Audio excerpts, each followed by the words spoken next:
नमस्कार, news on के विशेष कार्यक्रम नेशनल वॉइस में आपका स्वागत है। मैं हूं देवेंद्र कुशवाहा।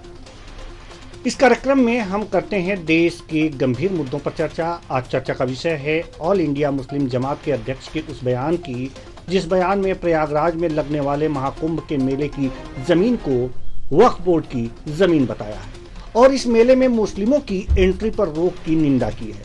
आज इसी मुद्दे पर करेंगे चर्चा, तो आइए शुरू करते हैं national voice.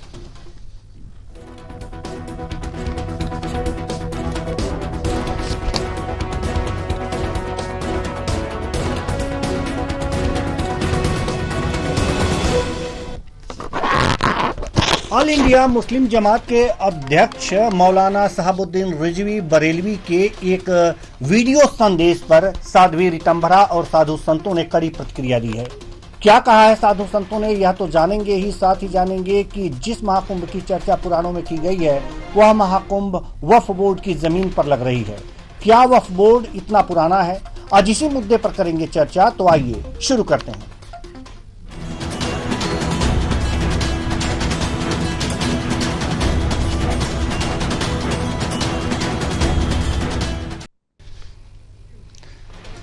All India Muslim Jamaat के अध्यक्ष मौलाना शहाबुद्दीन रिजवी बरेलवी ने एक वीडियो संदेश में कहा कि प्रयागराज के मुसलमानों ने वक्फ की जमीन पर मेले की अनुमति देकर बड़ा दिल दिखाया है। इस बयान के कुछ मतलब निकलते हैं, कुछ प्रश्न उठते हैं। उन प्रश्नों पर नजर डालेंगे, लेकिन उससे पहले सुनते हैं कि मौलाना साहब क्या कह रहे हैं। और उसके सबूत दिए हैं, उसकी मिसालें भी बहुत सारी मिलेंगी। और कुंभ के मेले में जिस तरीके से अखाड़ा परिषद, नागा सन्यासियों ने और स्वामी बाबाओं ने मुसलमानों के प्रवेश पर प्रतिबंध लगाया, उस पस मंजर में अगर देखें तो खुद प्रयागराज के जो मुसलमान हैं उनमें से एक सरताज नाम के हैं, उन्होंने इस बात की जानकारी दी और कहा, एलानिया तौर पर इस बात को कहा कि जो जमीन है, जिस जमीन के बहुत सारे हिस्से पर जो शामियाने तंबू वगैरह लगाए गए हैं, इंतजाम किए गए हैं, मेला लग रहा है, ये वक्फ की जमीन है और वहां के मुसलमानों की जमीन है। मगर दरियादिली देखिए मुसलमानों की कि मुसलमानों ने कुंभ के मेले की तैयारियां, शामियाने और पिंडाल, रोड और सड़कें और फलंजों पर कभी मना नहीं किया कि यहां पे मत लगाइए।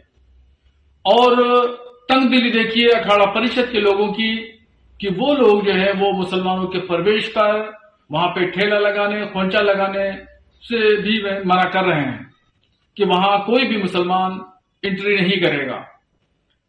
बड़ा दिल दिखाते हुए मुसलमानों ने इस तमाम व्यवस्था को कायम रखने के लिए कोई भी आपत्ति नहीं की और 55 बीघे की जमीन पर, जो वक्फ जमीन है, वो जमीन पर कुंभ मेला लग रहा है। तो ये तमाम चीजें जाहिर करती हैं कि कहां से कौन तंगदिली, छोटे दिल का मुजाहरा कर रहा है और कौन लोग हैं जो बड़े दिल का मुजाहरा कर रहे हैं। तो इस महाकुंभ के बयान पर कई सवाल उठे हैं। वो पहला सवाल है, जहां महाकुंभ लग रहा है वहां की जमीन वक्फ बोर्ड की है और कुंभ आयोजन करने वाली एजेंसी या सरकार ने वक्फ बोर्ड से इसकी अनुमति ली है क्या? दूसरा जो महत्वपूर्ण सवाल यहां पर यह है कि महाकुंभ का उल्लेख विष्णु पुराण, श्रीमद् भगवत पुराण, स्कंद पुराण, महाभारत, भविष्य पुराण, ब्रह्म पुराण, अग्नि पुराण, कूर्म पुराण में मिलता है। मतलब यह कि महाकुंभ पुरातन काल से लगता चला आ रहा है। तो क्या पुरातन काल से वक्फ बोर्ड अस्तित्व में है? सवाल यहां पर यह भी है कि अगर जो हमारे पुराण जो इतने पुराने हैं, अगर उनमें महाकुंभ का उल्लेख है तो क्या वक्फ बोर्ड उस समय अस्तित्व में था? अगर पुरातन काल से वक्फ बोर्ड अस्तित्व में नहीं है तो इसका अस्तित्व भारत में कब से है? और यह जानना जरूरी है कि महाकुंभ किसकी जमीन पर लगता आ रहा है और उसने क्या यह जमीन वक्फ बोर्ड के नाम की, और अगर जो की तो कब की? ये सवाल है। यह जानना जरूरी है कि महाकुंभ किसकी जमीन पर लगता आ रहा है और उसने जमीन वक्फ बोर्ड के नाम कब की। ये सवाल है, क्योंकि अगर जो वक्फ बोर्ड पुरातन काल से अस्तित्व में नहीं है, बाद में आया है। तो जो महाकुंभ लगता था किसकी जमीन पे लगता था? क्या सरकारी जमीन पे लगता था, आबादी की जमीन पे लगता था, या किसी के निजी जमीन पे लगता था? अगर वो जिसके जमीन पे लगता था उसने वक्फ बोर्ड के नाम कब की? यह सवाल है और इसका जवाब तो आज हम लेंगे। ये सवाल है जिनके आज जवाब लेने का हम प्रयास करेंगे, लेकिन उससे पहले मौलाना साहब के बयान पर कुछ प्रतिक्रियाएं आई हैं, पहले ये सुन लेते हैं। धर्म के नाम पे देश का बंटवारा कर लिया, वो वक्फ बोर्ड के षड्यंत्र में पूरे भारत की भूमियों को हथिया रहे हैं। ये षड्यंत्र असफल कर देना चाहिए। वक्फ बोर्ड की अवैध जमीनें जिस तरह उन्होंने अवैध रूप से कब्जाई हैं, वो सब सरकार की हो जानी चाहिए। महाकुंभ भी जो है वो अभी आयोजित किया गया, उस पर भी कहीं ना कहीं राजनीति शुरू है, कैसे देखते हैं मैम इसे? हमने तो नहीं सुना राजनीति शुरू है। एक जगह कोई राजनीति हो रही है? वो तो धर्म और पुण्य अर्जित करने का स्थान है। चलिए, पर योगी जी ने इस बार जिस तरह कुंभ की व्यवस्था की है वो सचमुच अभिनंदनीय। देखिए, सत्य बात यही है कि यह प्रयागराज का जो कुंभ है वो बहुत प्राचीन है, और जो कह रहे हैं कि उस समय इस्लाम का जन्म भी नहीं हुआ था, तब से ये कुंभ बराबर चलता आ रहा है। और कब किस समय में ये कुंभ है और कैसे है, ये सब इतिहास उनको पता नहीं है। इसीलिए कह रहे हैं कि वक्फ बोर्ड की जमीन में है। ऐसा नहीं है, वक्फ बोर्ड की जमीन यहाँ नहीं है। तो आज इसी मुद्दे पर हम चर्चा करेंगे, और चर्चा के लिए हमारे साथ जो मेहमान जुड़े हुए हैं अब तक, उनसे आपका परिचय करा दें। मौलाना अरशद फारूकी जी, बहुत बहुत स्वागत है आपका हमारे इस कार्यक्रम में। और प्रमोद गोस्वामी जी हमारे साथ हैं, राजनीतिक विश्लेषक, आपका भी बहुत बहुत स्वागत है हमारे इस कार्यक्रम में। तो चर्चा की शुरुआत मौलाना साहब से हम करेंगे। मौलाना अरशद फारूकी जी, सवाल यहाँ पर यह है कि जहां महाकुंभ लग रहा है वो वक्फ बोर्ड की जमीन है। ये वक्फ बोर्ड की जमीन कैसे, कब और कैसे हो गई, हम जानना चाहते हैं। देखिए, इस बारे में सबसे पहली बात यह है कि हमारा मुल्क हिंदुस्तान एक चमन की तरह है, एक बाग की तरह है। हर तरह के फूल खिलकर इसके हुस्न को बढ़ाते हैं। हिंदू, मुस्लिम, सिख, ईसाई सब भाई भाई रहकर इस हिंदुस्तान की तरक्की में हिस्सा लेते हैं। इस वक्त जो मसला है वो ये, पहला मसला ये है कि कुंभ के इस मेले में बाद हिंदू साधियों की तरफ से ये पाबंदी लगाना कि उसमें सिर्फ शरणार्थी ही शरीक होंगे।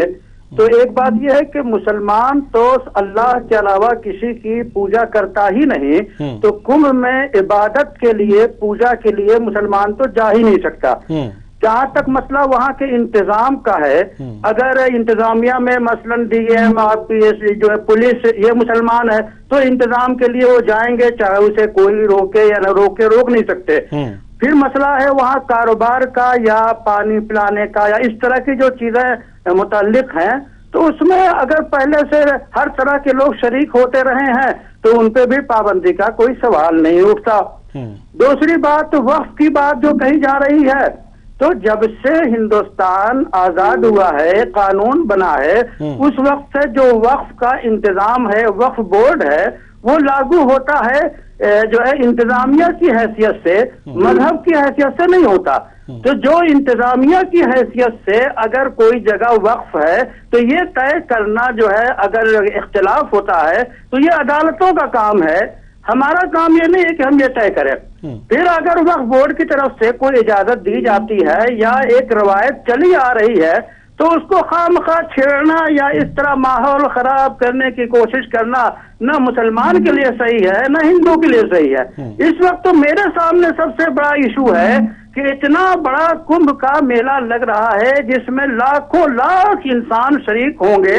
ये बैठ के ये सोचें कि हिंदुस्तान के बड़े शहरों के चौराहों पे जब रेड लाइट होती है तो लाखों बच्चे मांगते हुए सामने आ जाते हैं। उनकी तालीम का, उनके जो है तरबियत का कोई इंतजाम हम करते हैं? हमारी सारी तवज्जो हिंदुस्तान की तरक्की, हिंदुस्तानियों की तरक्की पे होनी चाहिए। हमें छोटी छोटी बातों में उलझना नहीं चाहिए। जी, बहुत अच्छी बात आपने कही है, लेकिन उलझा कौन रहा है?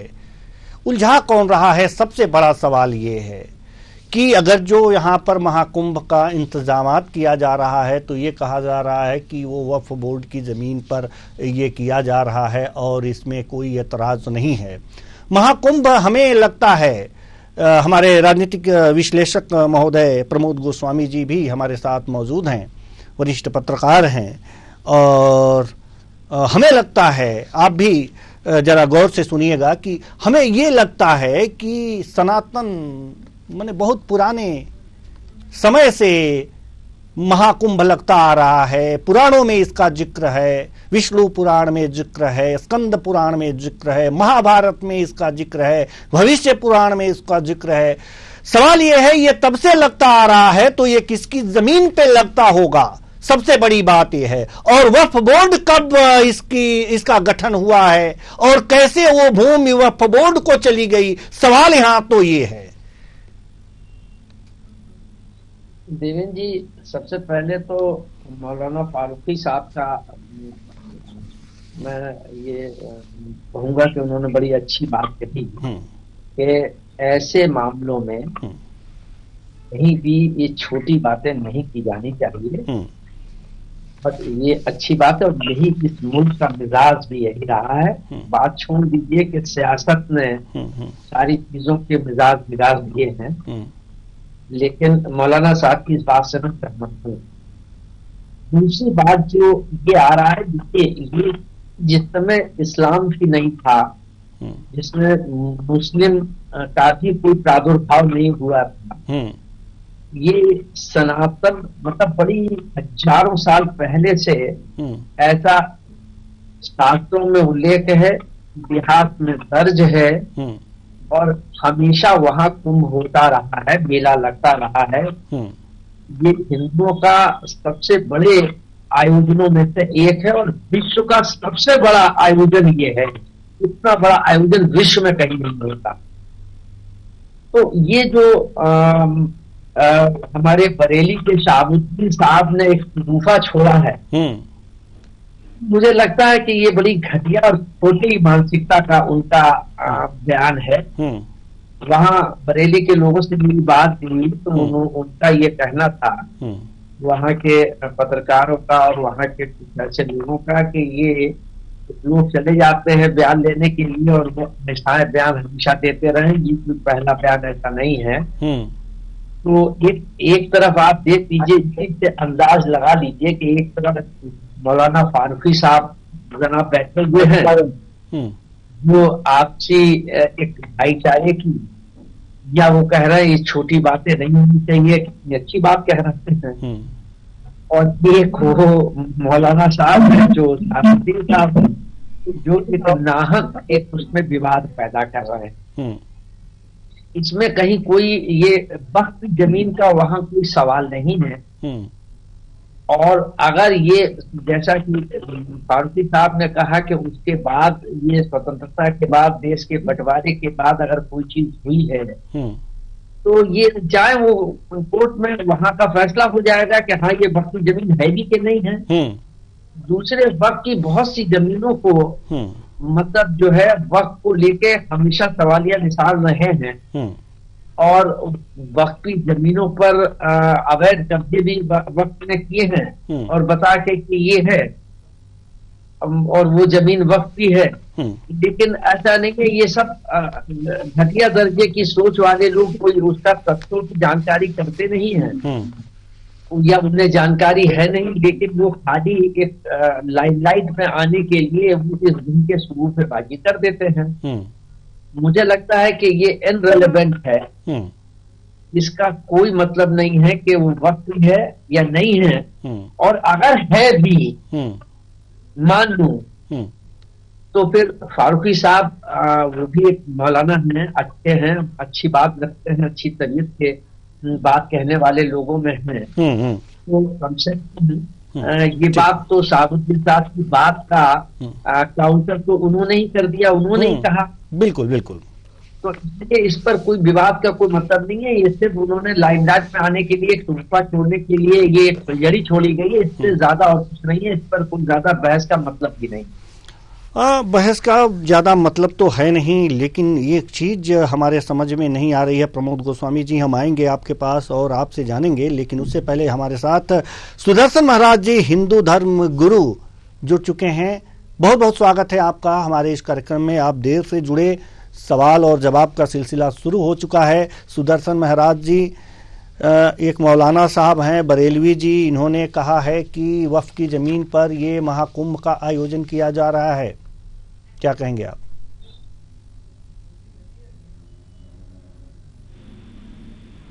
जी महाराज जी, चलिए। सुदर्शन महाराज जी की आवाज हम तक नहीं पहुंच पा रही है, तो हम जल्दी ही पुनः आने की कोशिश करेंगे, उनका भी राय जानेंगे। सवाल यहां पर यह है, प्रमोद गोस्वामी जी, हम आपके पास पुनः आते हैं। सवाल यहां पर यह है कि अगर बरेलवी जी ने ये बातें कही हैं, जो कि ऑल इंडिया मुस्लिम जमात के अध्यक्ष हैं, कि वहां वक्फ की जमीन पर टेंट लगाया गया है, तंबू लगाया गया है, कोई एतराज नहीं है, अच्छी बातें हैं, सही बातें हैं, लेकिन इजाजत दी गई है। अगर वक्फ की जमीन है तो चाहे सरकार या फिर जो भी एजेंसी वहां महाकुंभ का आयोजन करती है, वो इनसे अनुमति ली होगी, वक्फ बोर्ड से अनुमति ली होगी।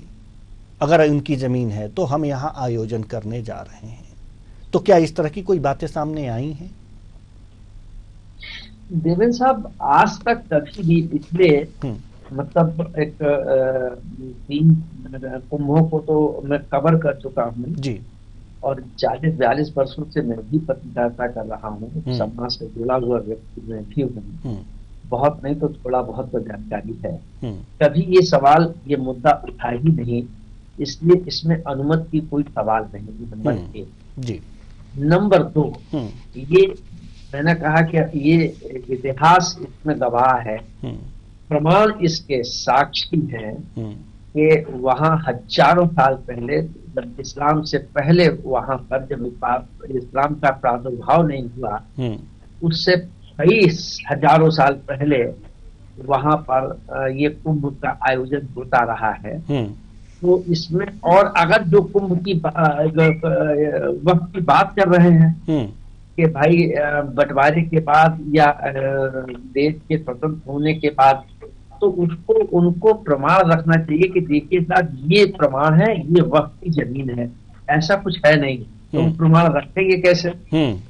तो दूसरे, और अगर कुछ ऐसा होता तो क्योंकि ये आयोजन सरकार करती है, तो सरकार के पास तो सारे दस्तावेज हैं, सारे प्रमाणिक तथ्य हैं। अगर ऐसा होता और ऐसी औपचारिकताएं हो रही होती तो इस बार भी करते।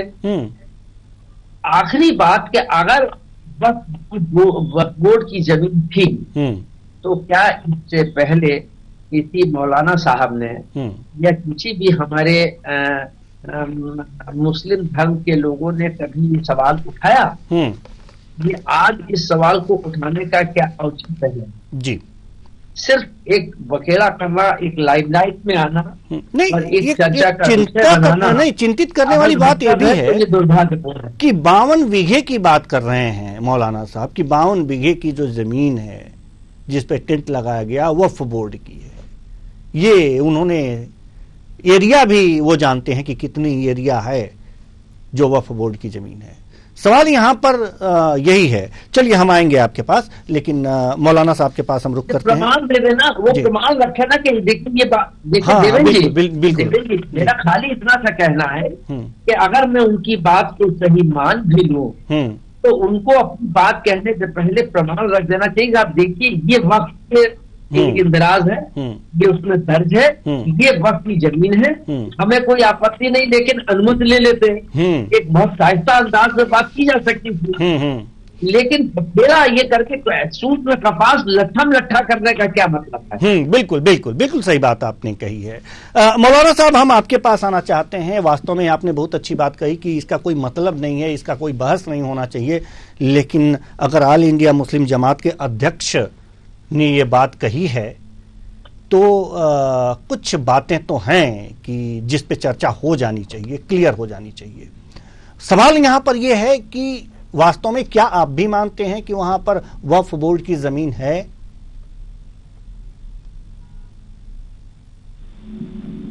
मौलाना साहब, क्या मुझसे पूछ रहे हैं? जी, आप ही से पूछ रहे हैं सर। जी, मुझे कोई जानकारी नहीं है। अभी जब मीडिया में ये बयान आया है तब एक बात दिखाई दी, जैसे बहुत सारी बातें आती हैं, इसलिए इस तरह का कोई मैंने अर्ज किया कि अगर कोई बात है तो इसको जाके वो अदालत में उसको सबूत पेश करके मुकम्मल बात करें। इस तरह शोषण छोड़ना और इस तरह की बात पैदा करते अच्छी बात नहीं है। जी, ये अच्छी बात नहीं है। बहुत अच्छी बात कही है आपने कि इस तरह की शोषेबाजी करना अच्छी बात नहीं है। अगर आपके पास प्रमाण है तो न्यायालय में जाने चाहिए। सुदर्शन महाराज जी, हम आपके पास आना चाहेंगे। आप तक मेरी आवाज पहुंच रही है? सुदर्शन महाराज जी, आप मुझे सुन पा रहे हैं? हाँ जी। सुदर्शन महाराज जी, जो ऑल इंडिया मुस्लिम जमात के अध्यक्ष शहाबुद्दीन रजवी बरेलवी जी ने जो बातें कही हैं कि वह बोर्ड की जमीन पे महाकुंभ का आयोजन किया जा रहा है, जी, इस बयान पर आपका क्या कुछ कहना है? मेरा कहना यह है कि यह महाकुंभ कोई आज नया नहीं लगा है। 1445 वर्ष पूर्व हुआ और महाकुंभ आज हजारों वर्षों से लगता चला आ रहा है। तो पहले किसकी थी इसका तो निर्णय होना चाहिए। जब तक निर्णय नहीं होगा तब तक कोई जबरदस्ती करता है कि मेरी भूमि है तो मान नहीं होगा। तो पहले कोर्ट तो माने करे कि भूमि है किसकी। महाकुंभ काल से लाखों वर्षों चला आ रहा है, अनाज काल से चला आ रहा है। इस्लाम का अभ्युदय 1445 वर्ष पूर्व हुआ है और वक्फ बोर्ड की बने मुश्किल से 50 साल ही नहीं हुए होंगे। यह भूमि कैसे वर्ष हो गई, इसका प्रमाण चाहिए ना। जी बिल्कुल। हम तो बताते हैं कि सनातन संस्कृति का ही स्थान रहा है और सदैव से हम पर कुंभ मेला लगाते आ रहे हैं, आज भी लगा रहे हैं, आगे भी लगाते ही रहेंगे। उनको साबित करना पड़ेगा कि भूमि हमारी है या कोर्ट का विषय है। जी, या व्यक्तिगत मेरा विषय उनका विषय नहीं हो सकता। जी बिल्कुल बिल्कुल। तो और तो सनातन संस्कृति और इस्लाम या दोनों का धर्म के नाम पर विषय नहीं है, विषय कोर्ट का है। कोर्ट ने बताया कि यह किन परिस्थितियों में वक्फ बोर्ड की भूमि हुई है, उसका दस्तावेज पेश करें। बिल्कुल बिल्कुल बिल्कुल सही बात आपने कही है कि ये कोर्ट में पेश होना चाहिए। ये सारी बातें हम सामाजिक सौहार्द कायम रखना चाहते हैं। हम सब को भी दूध पिलाते हैं। हम फटे हुए दूध में नींबू पड़ जाता है, उसे फटने के बाद भी उसे पनीर के रूप में, छेना के रूप में भी उपयोग करते हैं। हम दूध में पड़ी हुई मक्खी को भी बाहर निकाल करके दूध पीने का काम करते हैं। हम हजम करने का काम करते हैं। धर्मनिरपेक्षता के नाम पर इस देश में अन्यत्र कोई भी ऐसा कार्य नहीं होने देंगे। चलिए ठीक है, न तो समाज को तोड़ने देंगे। जी, प्रमोद गोस्वामी जी, हम आपके पास आना चाहेंगे और ये जानना चाहेंगे कि एक बात और बरेलवी साहब ने की है और वो बात है कि मुस्लिमों को उसमें जाने पर पाबंदी लगा दी गई है। अखाड़ा परिषद जो भी है वो मुस्लिम मतलब गैर हिंदुओं को प्रवेश वर्जित कर रखा है और इसकी उन्होंने निंदा की है। इस निंदा पे आपका क्या कुछ कहना है? देखिए, ये जो मुस्लिमों पर जाने की पाबंदी है, मुझे लगता है कि इस मुल्क में अगर हम किसी मदार पर जाना चाहते हैं और अगर किसी मुस्लिम धार्मिक स्थल पर जाना चाहते हैं तो ये हमारी लिबर्टी है कि हम वहाँ जाएं, हम वहाँ प्रार्थना करें, चर्च में, गुरुद्वारे में या कहीं भी। इसमें हमारे कानून में कहीं प्रतिबंध नहीं है। ये सारी चीजें, ये भी एक राजनीतिक चीजें हैं जो उचित नहीं है। इससे पहले भी मैं कवर करता रहा हूँ, वहाँ दुकानें भी रही हैं और ऐसा नहीं है। हमारे मुस्लिम समाज के लोग, आप मथुरा वृंदावन में चले जाइए, जो पोशाक है भगवान की वो सिलते हैं और वो उनको सिल के देते हैं। तो यही हमारी संस्कृति है और यही हमें बड़ा बनाती है। तो इसलिए इस पर धर्म के प्रतिबंध की बात जो है, मैं उसको मुनासिब नहीं समझता। नहीं जाना है, जैसे कि मौलाना साहब ने कहा कि साहब हम वहाँ, हमारे धर्म में ऐसा नहीं है कि हम वहाँ जाएं, तो वहाँ जबरदस्ती बुलाया भी नहीं जा सकता। और अगर कोई आके आस्था के प्रति अपनी आस्था व्यक्त करना चाहता है तो उसको रोका भी नहीं जाना चाहिए जी। ये विवाद इसलिए खड़ा हुआ, या हमारे कुछ समाज के कुछ लोगों ने इसलिए खड़ा किया कि इधर पश्चिम उत्तर प्रदेश की कई ऐसी घटनाएं आई कि खाने पीने की चीजों में थूकने का या और चीजें, ऐसे वीडियो भी वायरल हुए। तो उसको लेके लोगों को ये लगा कि ये चीज उचित नहीं है, इसलिए ये सवाल उठा और उस पर ये प्रक्रियाएं शुरू हुई। लेकिन उससे पहले जो रहा है उस पर जाते रहे, और हजारों लोग जो हमारे सुरक्षा में है वो लोग भी जाएंगे। हमारी वहाँ जो व्यवस्थाएं होती हैं, चाहे वो बिजली की हो, चाहे वहाँ निर्माण की हो, क्या उसमें मुस्लिम समाज के लोगों का कंट्रीब्यूशन नहीं है? या क्या वो लोग वहां जाके उसमें अपना सहयोग नहीं करते हैं? जाते हैं। तो ये भी एक राजनीतिक है कि उसमें क्यों नहीं जाए। चाहे वो ईसाई हो, चाहे वो सिख हो, चाहे वो मुस्लिम हो, चाहे हिंदू हो, वो किसी भी धर्म स्थल पर जाने का उनका अधिकार है जी। वो जा सकते, ऐसा कानूनन बंदिश नहीं है जी, और ना ही कोई रोक सकता है, ना ही रोका जाना चाहिए जी। हम सुदर्शन महाराज जी से भी इसी प्रश्न का जवाब चाहेंगे कि ये कितना उचित मानते हैं कि गैर हिंदुओं का प्रवेश वर्जित हो महाकुंभ में। देखिए, सबसे बड़ी समस्या यह है, अगर किसी को हमारी आस्था के प्रति आस्था नहीं है, हम गौ को माता कहते हैं, आप करेंगे, हम देवस्थानों पर जाएंगे, आप हमें काफिर कहेंगे, तो ऐसे काफिरों के तीर्थ स्थानों पर या उनके धार्मिक कार्यक्रम पर मेरे अनुभव में तुम्हारा क्या काम है? कोई काम नहीं है। आपका बाजार चलता है, आप वो करते हो, हमें सब स्वीकार है, काम कराते हैं, लेकिन अपने धार्मिक प्रयोजनों में आपको धार्मिक आस्थाओं से खिलवाड़ करने के प्रयत्न नहीं होने देंगे। ये समस्या है, क्योंकि आप खूब करोगे, खूब कर खिलाओगे, आप हत्या करोगे, आप जिहाद करोगे, धार्मिक जिहाद करोगे, इसलिए निश्चित तौर पर आप अपने धार्मिक स्थलों पर नहीं आओ तो भी अच्छा है। आने वाले समय में या निश्चित तौर पर आ रहे हो, देश में रहते हो, भारत में प्रोग्राम करते हो, भारत के लोग में, इसलिए हमारे धार्मिक कार्यक्रमों के आयोजनों में आने की आवश्यकता नहीं है जी। हम आपको जब निमंत्रण देकर बुलाएंगे तब आप आ सकेंगे। आपके विवाह में जाए, आपके मंगनी करनी में जाते हैं, आपके उत्सव जलसे में जाते हैं, सब कुछ करके तो हमने देख लिया। आप ठीक के विपरीत आकर हमारे यहाँ करते हो। क्या आप हमें मस्जिद के भीतर जाकर के राम नाम जपने दोगे?